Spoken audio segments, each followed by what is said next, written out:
Bukan dengan barang fana Kau membayar dosaku, dengan darah yang mahal, tiada noda dan celah. Haleluya. Bukan dengan emas perak Kau menebus diriku, oleh segenap kasih dan pengorbananmu, ku telah mati dan tinggalkan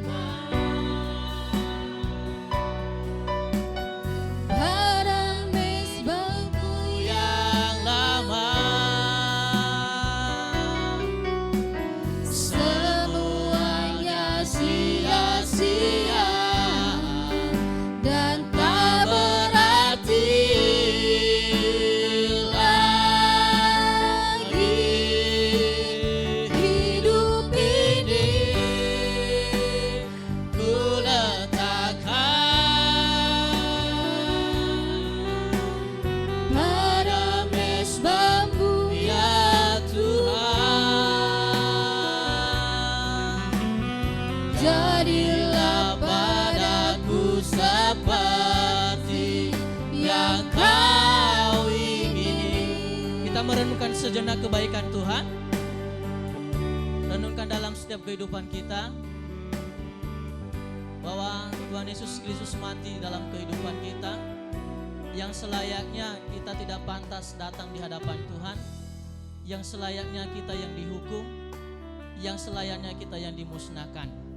Tetapi oleh karena kebaikan dan kemurahan Tuhan, pada hari ini saya dan saudara dan seluruh jemaat-jemaat Tuhan, kita datang di tempat ini hanya dengan satu, yaitu karena anugerah Tuhan. Mari saya mengundang kita bangkit bersama-sama berdiri. Kita mulaikan pujian ini dari awal dengan hati yang sungguh-sungguh di hadapan Tuhan. Bukan dengan emas perak Kau membayar dosaku, dengan darah yang mahal,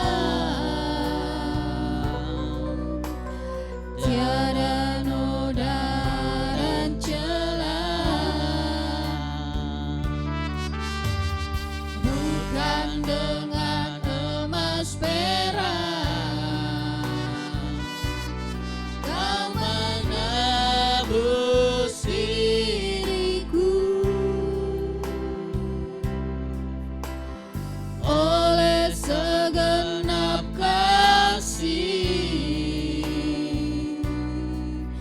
dan pengorbananmu, ku telah mati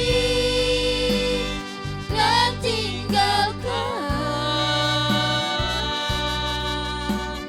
jalan hidupku yang lama.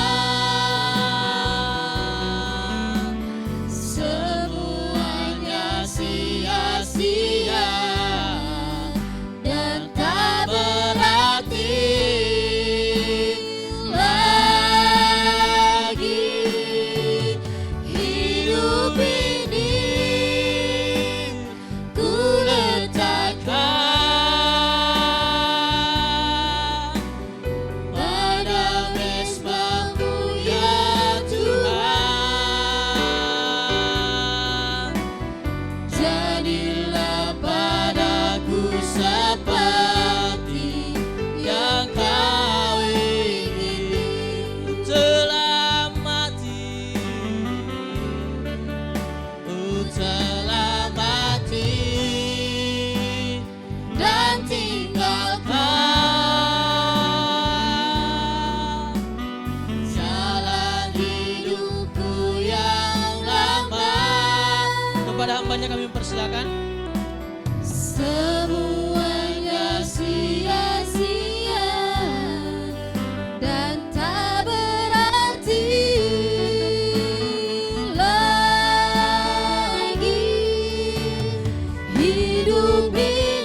lagi sama-sama kita naikkan. Ku telah mati.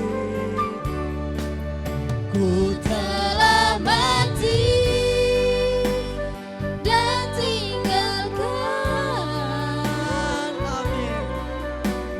cara hidupku yang lama. Semuanya sia-sia dan tak berarti lagi. Hidup ini ku letakkan pada mezbamu ya Tuhan,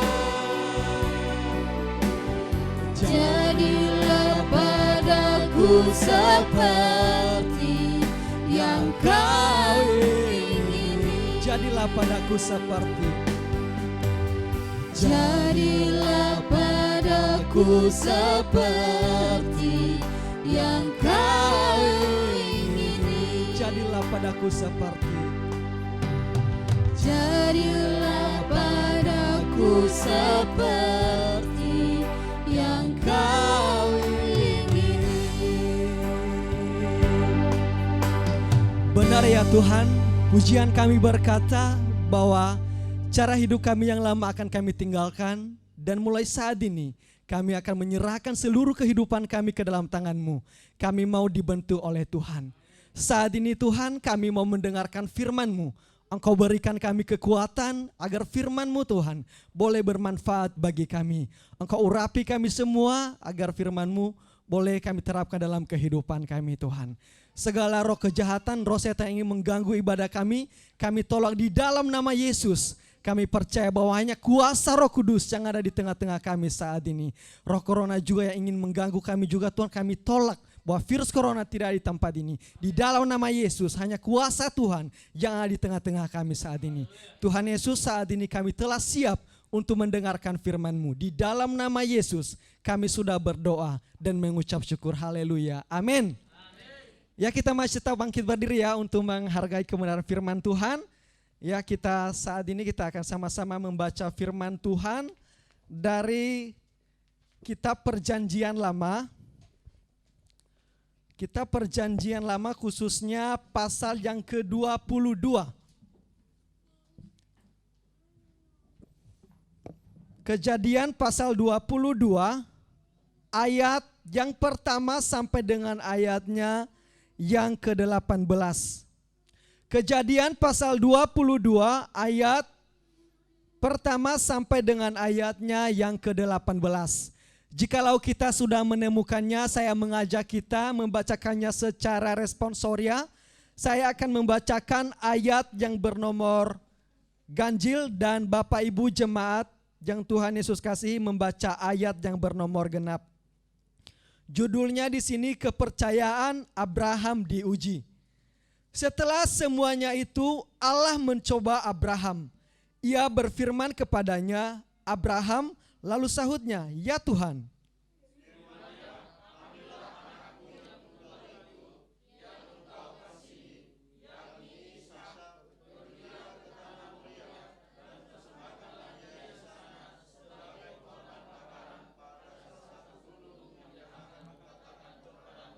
Keesokan harinya, pagi-pagi bangunlah Abraham.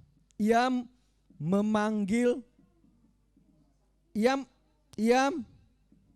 memasang pelana keledainya dan memanggil 2 orang bujangnya beserta Ishak anaknya. Ia membelah juga kayu untuk korban bakaran itu. Lalu berangkatlah ia dan pergi ke tempat yang dikatakan Allah kepadanya.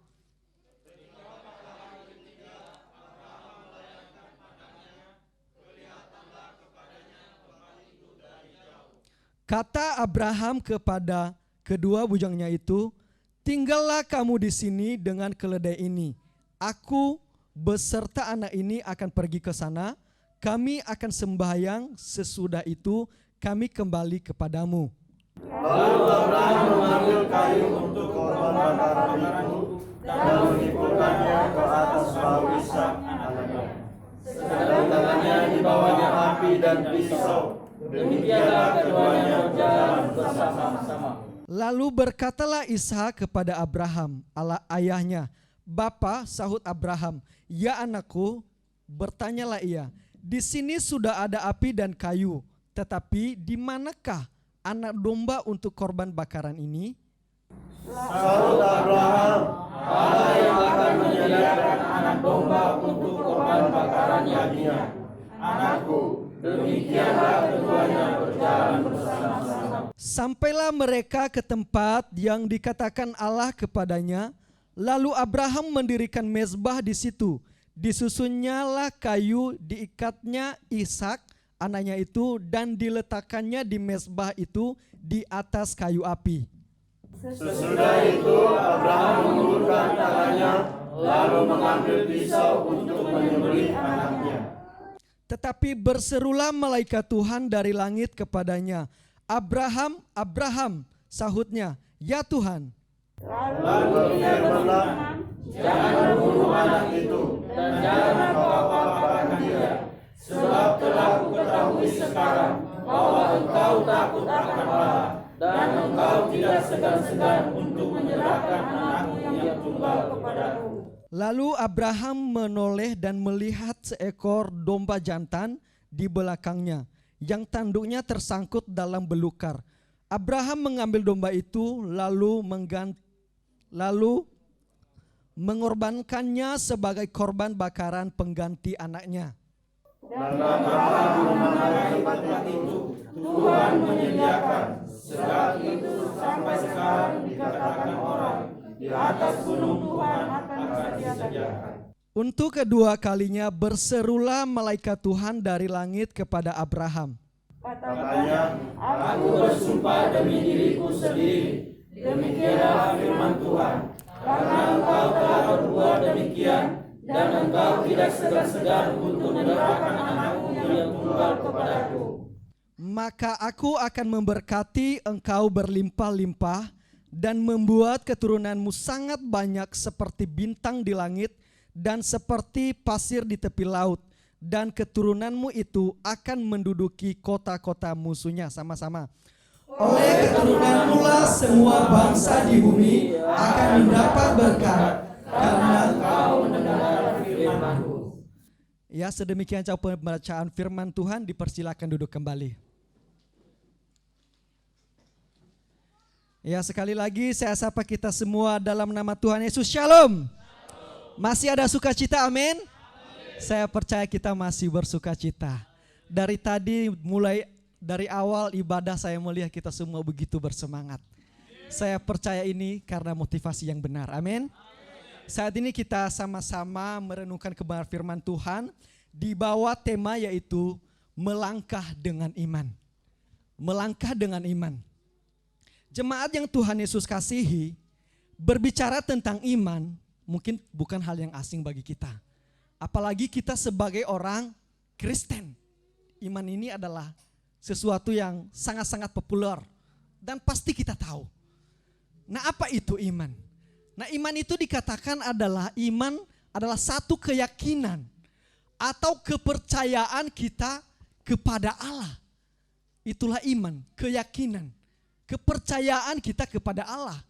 Bahkan kitab Ibrani berkata, iman itu adalah dasar dari segala sesuatu yang kita harapkan dan bukti dari segala sesuatu yang tidak kita lihat. Itulah iman.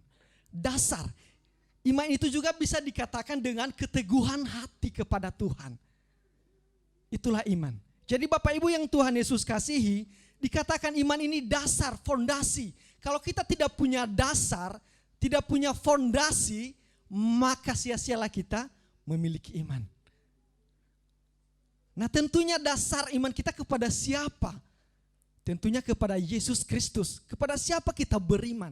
Yaitu kepada Yesus. Kita harus tahu total, tahu betul siapa itu Yesus. Kenapa kita harus beriman kepadanya?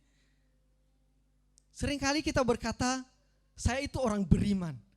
Tapi pada kenyataan hidup kita tidak mencerminkan orang yang beriman.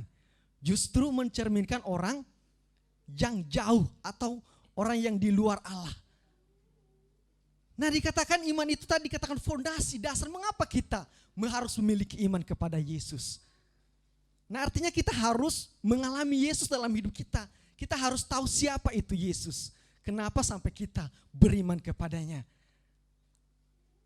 Bahkan dikatakan berbahagialah orang yang tidak melihat. Bayangkan Tuhan itu kita tidak bisa lihat loh secara kasat mata. Tapi mengapa kita percaya kepadanya? Mengapa kita menaruh bahwa dia itu adalah Allah yang menciptakan langit dan bumi. Padahal kita tidak melihat loh, secara kasat mata kita tidak melihat. Dari mana kita bisa melihat Allah? Dari mana kita melihat Allah Bapak Ibu yang Tuhan Yesus kasihi? Tentunya dari pembacaan Alkitab. Karena di sini diceritakan bagaimana itu Allah. Mulai dari Kejadian sampai Wahyu, bagaimana pekerjaannya. Dan Yesus berkata, dia memang benar-benar Allah dan dia juru selamat bagi kita semua. Itulah sebabnya kita harus menaruh kepercayaan kepada dia. Jadi sekalipun kita tidak melihat, tetapi kita tetap percaya bahwa Allah itu ada. Amin Bapak Ibu. Saya percaya, kita yakin bahwa Allah itu ada. Kita bisa merasakan kehadiratnya. Contoh saat ini saat kita berkomunikasi dengan Tuhan, beribadah, berdoa, maka saat itu kita bisa merasakan bahwa Tuhan itu ada. Hadir menjamah hati kita. Nah Bapak Ibu yang Tuhan Yesus kasihi, saat ini kita akan belajar dari seorang tokoh, yaitu Abraham. Siapa itu Abraham? Abraham itu adalah seorang tokoh yang terkenal di dalam perjanjian lama. Abraham itu dikatakan adalah bapa orang beriman. Kenapa dia dikatakan bapa orang beriman? Tentunya karena imannya sudah teruji dan tidak diragukan lagi. Makanya dikatakan dia itu adalah bapa orang beriman. Bapa kita semua yang ada di tempat ini. Jadi saudaraku yang Tuhan Yesus kasihi, apa yang perlu kita pelajari dari Abraham? Ada dua hal yang perlu kita pelajari dari Abraham. Yang pertama yaitu Abraham memiliki iman yang hidup kepada Tuhan. Kalau berbicara memiliki iman yang hidup berarti ada iman yang mati. Nah sekarang kita bahas apa itu yang dimaksud dengan iman yang hidup. Bapak Ibu yang Tuhan Yesus kasihi, iman yang hidup itu adalah iman yang mengalami mujizat. Iman yang dapat melewati setiap ujian, iman yang dapat melewati setiap pencobaan ketika melanda kehidupan kita. Iman yang dapat diwujud nyatakan kepada sesama. Itu iman yang hidup. Artinya iman itu perlu dikerjakan. Seringkali kita berkata, saya beriman kepada Tuhan. Tetapi kita tidak mengerjakan iman itu. Kita tidak melakukan dalam kehidupan kita. Apa yang dikatakan Yakobus? Mari kita sama-sama membaca, mungkin salah satu membacakan bagi kita. Yakobus 2 ayat 14 sampai 17. Salah seorang membacakan bagi kita. Yakobus pasal 2 ayat 14 sampai 17.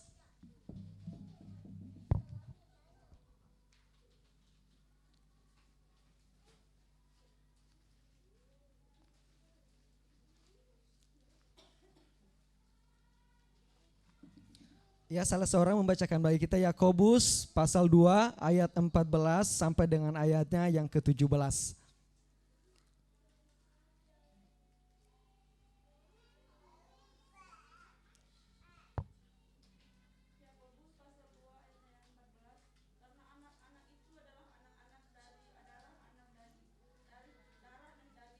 Yakobus pasal 2 ayat 14 sampai 17. Apa gunanya saudara-saudara jika seorang mengatakan bahwa ia mempunyai iman, padahal ia tidak mempunyai perbuatan? Dapat iman itu menyelamatkan dia? Jika seorang saudara-saudari tidak mempunyai pakaian dan kekurangan makanan sehari-hari dan seorang dari antara kamu berkata, selamat jalan, kenakanlah kain panas dan makanlah sampai kenyang, tetapi ia tidak memberikan kepadanya apa yang perlu bagi tubuhnya, apakah gunanya itu? Demikian juga halnya dengan iman. Jika iman itu tidak disertai perbuatan, maka iman itu pada kehendak katanya adalah mati. Ya, dikatakan di sini, apa gunanya saudara-saudaraku jika seseorang mengatakan saya beriman? Artinya, tidak ada gunanya kita mengatakan kepada orang lain saya itu orang beriman, kalau dalam perbuatan kita tidak bisa kita nyatakan. Dikatakan apa gunanya seseorang mengatakan saya punya iman? Seringkali kita sebagai orang percaya mengatakan saya orang beriman, tapi kehidupan kita tidak mencerminkan orang yang ada di dalam Tuhan. Artinya Bapak Ibu yang Tuhan Yesus kasihi, ketika kita berkata saya punya iman, maka kita harus nyatakan dalam perbuatan kita. Kita harus nyatakan dalam tindakan kita. Karena dikatakan tadi di ayat yang terakhir di sini, demikianlah juga halnya dengan iman. Jika iman itu tidak disertai dengan perbuatan, maka hakikatnya mati. Kalau kita mempunyai iman, kita tidak memiliki perbuatan yang baik, yang sesuai dengan buah-buah pertobatan, maka iman kita iman yang mati. Itu saya katakan tadi, Abraham memiliki iman yang hidup. Kenapa? Karena ia kerjakan. Dari mana kita tahu bahwa Abraham mempunyai iman yang hidup, Bapak Ibu yang Tuhan Yesus kasihi? Ketika pertama Allah memanggil dia dari rumah saudaranya, rumah orang tuanya, Allah berkata kepadanya di Kejadian 12, Abraham, pergilah dari rumah saudaramu ke negeri yang akan kutunjukkan kepadamu. Nah, artinya negeri ini belum jelas di mana. Dan kita tahu bahwa keluarga Abraham saat itu hidup di dalam penyembahan berhala. Tetapi Abraham percaya kepada Tuhan waktu itu. Itulah sebabnya ia tidak bertanya kemana Tuhan, tetapi ia langsung pergi. Dan juga di nas kita tadi dikatakan di sana, di sini dikatakan, setelah semuanya itu Allah mencoba Abraham, ia berfirman kepadanya, Abraham sahutnya, ya Tuhan, firman-Nya, ambillah anakmu yang tunggal itu yang engkau kasihi, yakni Ishak. Pergilah ke tanah Moria dan persembahkanlah dia di sana sebagai korban bakaran pada salah satu gunung yang akan kukatakan kepadamu. Keesokan harinya pagi-pagi Abraham bangun. Nah, Bapak Ibu yang Tuhan Yesus kasihi, di sini kita melihat bahwa Abraham itu memiliki iman yang hidup kepada Tuhan. Ketika Tuhan berfirman kepadanya, Abraham, persembahkanlah anakmu yang tunggal yang kau kasihi. Bayangkan yang Tuhan mau, yang kita kasihi benar-benar harta utama yang kita banggakan. Itu yang Tuhan mau loh dari Abraham. Bayangkan Abraham menanti anaknya itu, Bapak Ibu, selama 25 tahun. Ia menanti. Kini saatnya setelah lahir, Tuhan katakan, Abraham, persembahkanlah anakmu yang kau kasihi itu. Artinya Bapak Ibu yang Tuhan Yesus kasihi, Tuhan menuntut dalam kehidupan kita itu yang terbaik kita persembahkan kepadanya. Tuhan menuntut yang terbaik kita persembahkan kepadanya. Tuhan tidak mau yang sisa-sisa kita persembahkan, tetapi yang berharga menurut kita. Bayangkan kalau saat ini Tuhan mengatakan kepada kita semua, persembahkan orang yang kau kasihi. Kira-kira relakah kita? Kalau orang yang tidak beriman, pasti dia tidak mau. Tapi kalau orang yang beriman seperti Abraham, maka pasti akan menyerahkan. Karena Tuhan yang memberi, Tuhan juga yang mengambil. Itu kata Ayub. Nah, Bapak Ibu yang Tuhan Yesus kasih, kalau kita mempunyai iman kepada Tuhan, berarti kita akan memberikan yang terbaik kepadanya.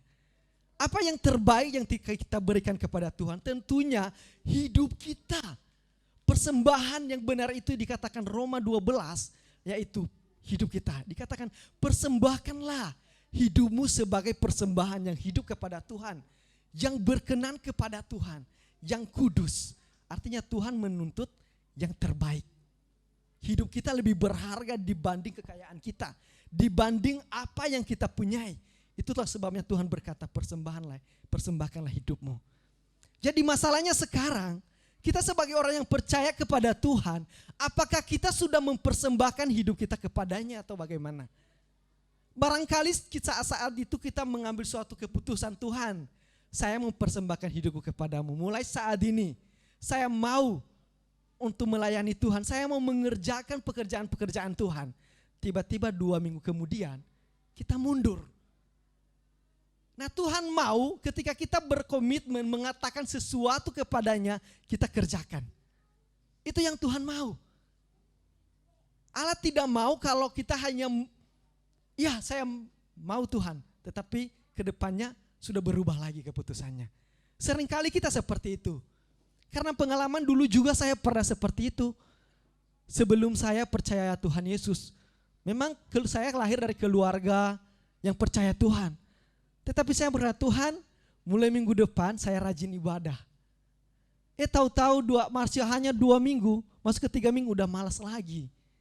Nah, artinya Bapak Ibu, mari kita tepati setiap apa yang kita katakan kepada Tuhan. Jikalau Bapak Ibu datang di tempat ini saat ini berkomitmen untuk memuji Tuhan, untuk memberikan hati sepenuhnya untuk Tuhan, maka marilah kita fokuskan hati kita untuk memuji Tuhan, untuk menyenangkan Tuhan. Abraham memiliki iman yang hidup Bapak Ibu yang Tuhan Yesus kasihi.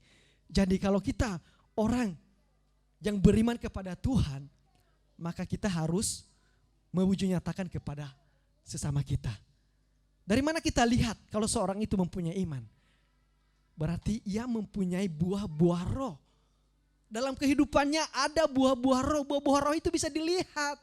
Kasih, sukacita, damai sejahtera, kemurahan, kebaikan, kelemah lembutan, dan kesetiaan.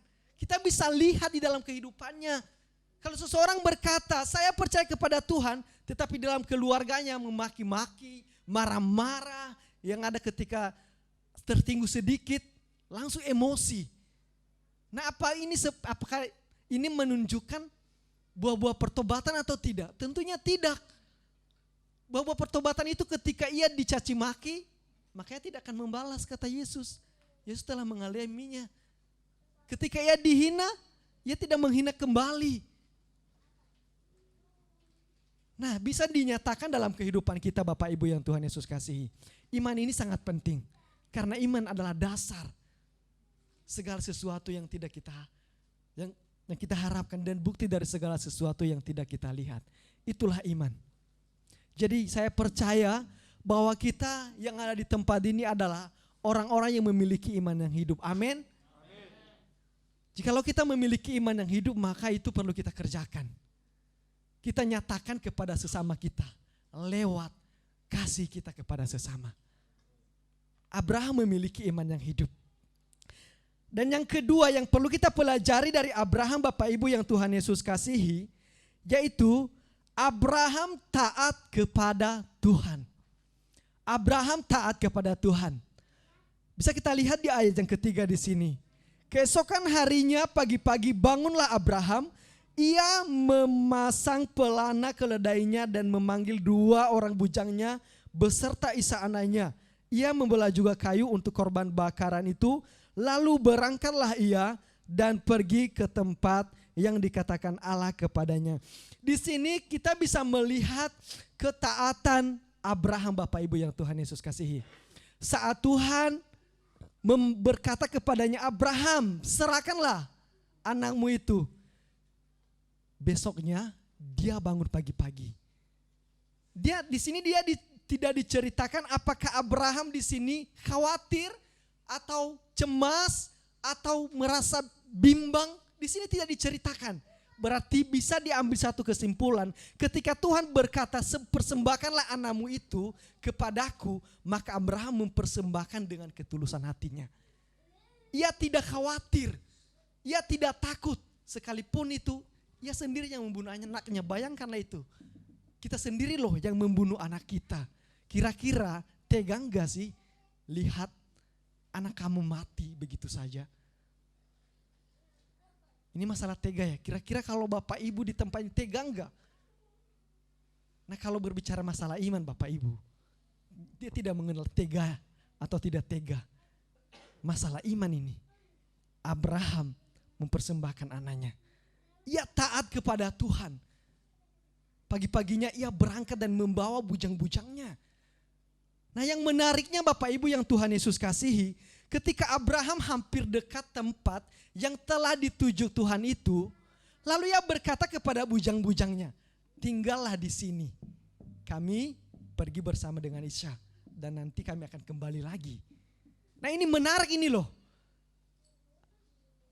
Tuhan katakan persembahkanlah anakmu itu oke. Nah ketika mereka sampai, lalu Abraham berkata kepada budak-budaknya, tinggallah di sini nanti kami akan kembali. Artinya mereka berdua. Nah mengapa Abraham katakan demikian Bapak Ibu? Nah ini juga iman. Nah bagaimana pada akhirnya? Pada akhirnya Bapak Ibu yang Tuhan Yesus kasihi, apa yang dikatakan Abraham itu terjadi. Bahkan ketika Ishak berkata, Bapa di mana korban yang kita persembahkan kepada Tuhan? Sebenarnya mendengar ini pasti hatinya sakit sekali. Kalau saya sendiri saya susah menjawab. Tapi ia berkata, Tuhan menyediakan. Nah Bapak Ibu yang Tuhan Yesus kasihi, yang menariknya setiap perbicaraan, perkataan kita itu kalau kita imani maka akan terjadi. Itulah sebabnya ada firman Tuhan berkata bahwa perkataan kita itu adalah doa kita kepada Tuhan. Setiap apa yang kita katakan itu adalah doa kita. Kalau kita mengatakan hal-hal yang baik, maka hal-hal yang baik pun akan mengikuti kita. Kalau kita akan berpikir secara positif, hal-hal yang positif, maka hal yang positif itu pun akan mengikuti kita. Tapi coba kalau kita berpikir secara negatif, ketika kita bertemu dengan orang, kita orang itu jahat. Orang itu, saya lihat modelnya, nggak cocok sebagai orang Kristen. Nah maka ketika kita melangkah juga, maka kita akan selalu berpikir negatif terus. Nah Bapak Ibu apa yang mau saya ajak katakan kepada kita di sini dari Abraham. Ketika ia berkata, nanti kami akan kembali. Nah Bapak Ibu ketika kita berkata, hendaklah kita berkata-kata dengan baik. Jangan kita mengatakan hal yang buruk. Seringkali dalam kehidupan kita, apalagi sebagai orang tua kepada anaknya, mati aja kau di situ. Seringkali begitu. Apalagi udah jatuh karena udah diperingati berapa kali. Ya udah mati aja sekalian. Dasar anak kurang ajar, seringkali begitu. Nah maka anak itu nanti gimana kalau Tuhan tangkap perkataan kita itu? Anak itu jadi anak kurang ajar loh. Seperti yang dikatakan Abraham. Seperti cerita Abraham. Abraham berkata nanti kami akan kembali. Bayangkan saat itu juga mereka memang kembali. Pada akhirnya Isa loh tidak dipersembahkan. Tidak jadi dipotong. Tetapi Tuhan menyediakan. Dikatakan Tuhan menyediakan. Itu secara spontan Abraham berkata kepada anaknya. Tuhan menyediakan. Pada akhirnya saat dia mengangkat pisaunya mau membunuh anaknya. Tuhan langsung berteriak. Abraham, aku telah mengetahui bahwa engkau takut akan Tuhan. Lalu yang menoleh ke belakang, yang melihat anak domba yang telah disediakan. Luar biasa Tuhan kita Bapak Ibu yang Tuhan Yesus kasih. Apa yang tidak kita pikirkan justru itu yang Ia sediakan. Barangkali selama ini kita memikirkan minggu depan saya akan pergi ke sana. Dan saya akan mendapatkan hadiah contoh. Belum tentu apa yang kita pikirkan itu akan terjadi. Tetapi bisa jadi ada rencana Tuhan yang lebih indah dibanding apa yang kita pikirkan. Inilah yang terjadi di dalam kehidupan Abraham Bapak Ibu. Abraham itu memiliki ketaatan yang luar biasa kepadanya, kepada Tuhan. Nah saya tidak tahu bagaimana dengan kita di tempat ini. Tentunya melihat Bapak Ibu di tempat ini saya melihat bahwa kita ada di tempat ini oleh karena ketaatan kita kepada Tuhan. Kita ada saat ini oleh karena kita mengasihi Tuhan. Kalau kita tidak mengasihi Tuhan, tentunya kita tidak datang beribadah saat ini. Pasti kita akan berkata, aku takut corona. Tiba-tiba di gereja ada yang kena virus. Nanti kita kena juga. Tetapi karena Bapak Ibu di tempat ini punya iman, maka pada akhirnya Bapak Ibu menghilangkan rasa ketakutan. Karena Tuhan lebih besar dibanding dengan ketakutan kita. Jadi itulah yang kita pelajari Abraham. Abraham taat kepada Tuhan Bapak Ibu yang Tuhan Yesus kasihi. Berbicara masalah taat ini Bapak Ibu sangat memang berat ya. Karena taat ini tidak ada tawar menawar loh.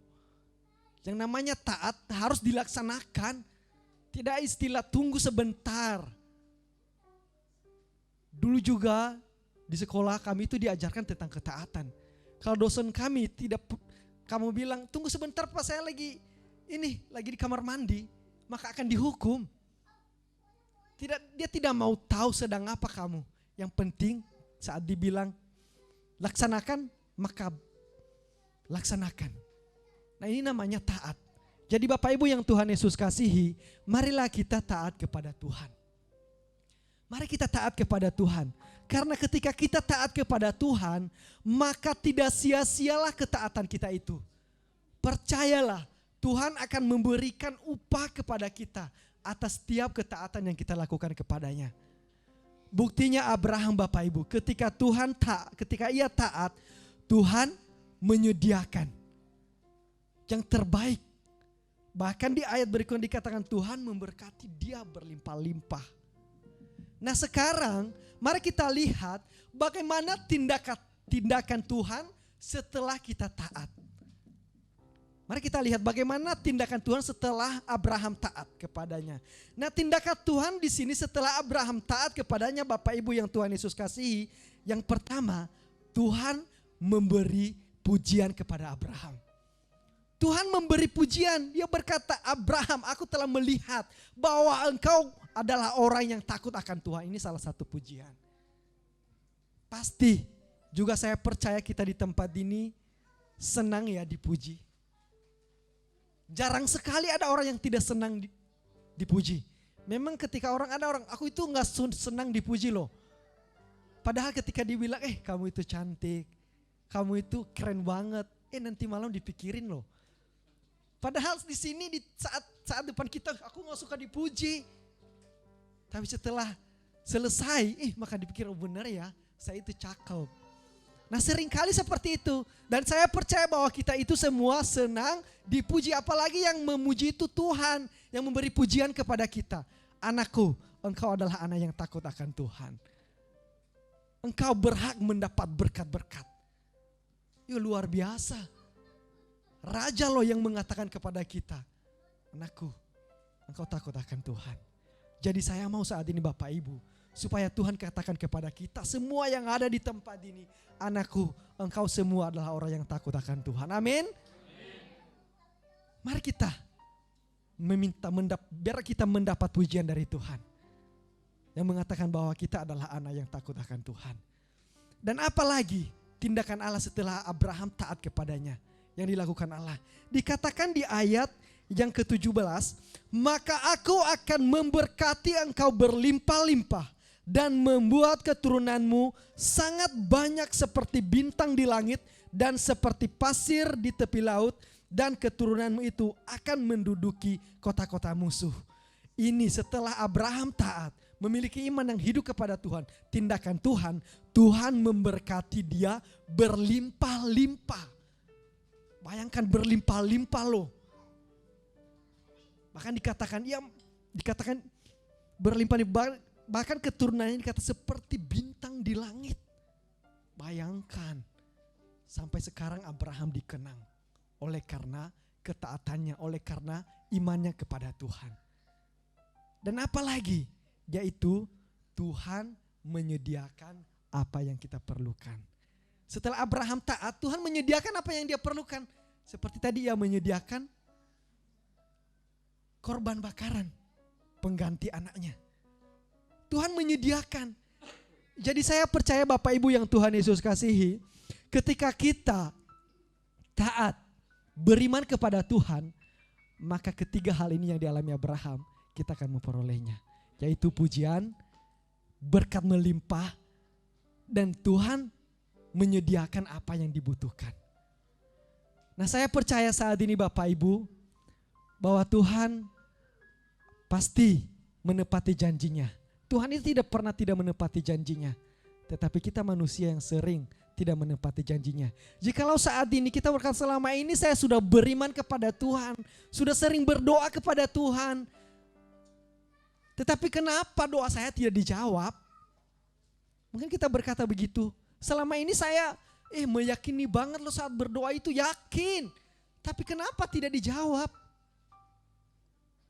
Mungkin yang Bapak Ibu minta bukan untuk kemuliaan nama Tuhan. Bukan itu hal yang penting yang utama dalam kehidupan kita. Karena Tuhan tahu hal apa yang utama dalam kehidupan kita. Ia tahu apa yang prioritas dalam kehidupan kita. Dan jikalaupun saat ini juga saat kita melayani Tuhan, kita sudah memberikan hidup kita tidak mendapat upah. Tetapi nanti kita akan mendapat upah di sorga. Kita akan mendapat upah di sorga, mahkota kehidupan Bapak Ibu. Kalau kita setia kepada Tuhan. Dan saya percaya pasti kita di tempat ini mau ya kalau dikasih mahkota. Itu satu penghargaan besar. Jadi Tuhan akan memberikan kepada kita. Jangan karena kita orang percaya berkata Tuhan itu pasti menyediakan, berkati berlimpah-limpah. Karena ada juga orang yang percaya benar-benar berkat Tuhan itu tidak begitu mengalir sederhana aja. Tapi firman Tuhan berkata berlimpah-limpah. Yang mungkin Tuhan memberikan kepada kita secukupnya saat ini. Tapi pasti upah nanti di sorga akan diberikan kepada kita. Jadi Bapak Ibu yang Tuhan Yesus kasihi. Firman Tuhan hari ini mengajarkan kita supaya kita melangkah dengan iman. Jangan takut. Apapun persoalan pergumulan kehidupan kita saat ini. Mari kita melangkah dengan iman. Mari kita serahkan semuanya kepada Tuhan. Biarlah Tuhan yang mengerjakan dalam kehidupan kita. Karena kalau Tuhan yang mengerjakan pasti yang terbaik. Karena Tuhan itu tidak pernah memberikan yang tidak terbaik kepada anaknya. Dan saya percaya Tuhan akan memberikan yang terbaik kepada kita. Saat ini Bapak Ibu kita telah mendengarkan firman Tuhan. Dan mari kita nyatakan dalam kehidupan kita kalau kita adalah orang yang beriman melalui perbuatan kita. Kiranya lewat firman Tuhan ini dapat memberkati kita. Kita kembali berdoa. Bapa kami yang di sorga, Bapa yang kami puji, Bapa yang kami sembah, Bapa yang kami kenal di dalam Yesus Kristus. Saat ini kami telah mendengarkan kebenaran firman-Mu Tuhan yang mengajarkan kami supaya kami melangkah dengan iman. Supaya kami terus memiliki iman yang hidup. Dan itu dapat diwujud nyatakan di dalam tindakan kami Tuhan. Ajar kami, mampukan kami Tuhan. Agar kami boleh mengerjakan iman kami. Tuhan Yesus yang sangat baik. Inilah doa dan permohonan kami Tuhan. Kami serahkan semuanya ke dalam tangan-Mu. Di dalam nama Yesus Kristus kami sudah berdoa dan mengucap syukur kepada Allah yang hidup. Haleluya. Amin.